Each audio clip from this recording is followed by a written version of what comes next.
भारत के जो परस्पर भौगोलिक सांस्कृतिक जुड़ाव की कहानी है, उसको सबसे सुंदर अभिव्यक्ति उसके महान ऋषियों की यात्राओं से मिलती है।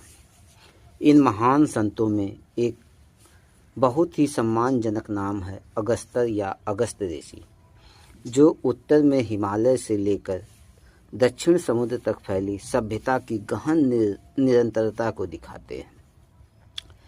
अगस्त्य मुनि का योगदान एक क्षेत्र या परंपरा तक सीमित नहीं है। उन्हें तमिल व्याकरण का पहला संहिताकार, प्रारंभिक संगम साहित्य का मार्गदर्शक और सिद्ध चिकित्सा, योग व खगोल विज्ञान का मूल प्राधिकारी माना जाता है।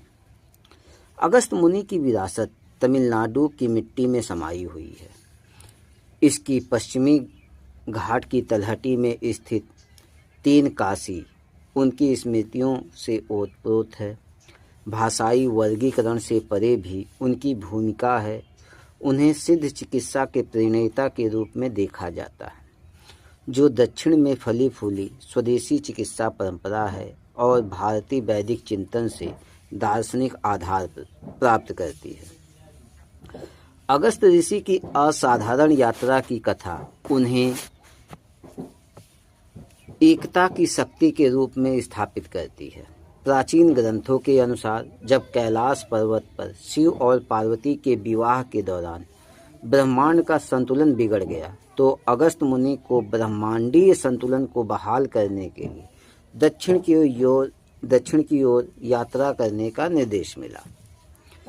उत्तर से दक्षिण की यह प्रतीकात्मक यात्रा ज्ञान, सद्भाव और आध्यात्मिक व्यवस्था के प्रसार के उनके मिशन का प्रतीक थी, जिसने तमिल समाज को अत्यधिक समृद्ध किया।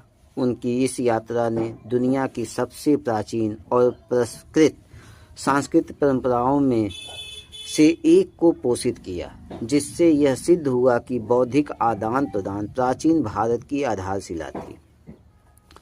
अगस्त्य अभियान अगस्त्य मुनि की तीन काशी से काशी तक की महान यात्रा को याद करता है।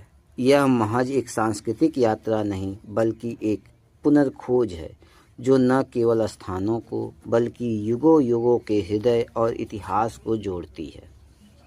दक्षिण भारत की विरासत के केंद्र से वैदिक ज्ञान के चिर अस्थायी केंद्र काशी तक की यह यात्रा आधुनिक समाज को विभाजित करने वाले कृत्रिम द्वंद्व को मिटा देती है। जैसे जैसे इस अभियान के यात्री उन भूस्थलों से गुजरते हैं जहां कभी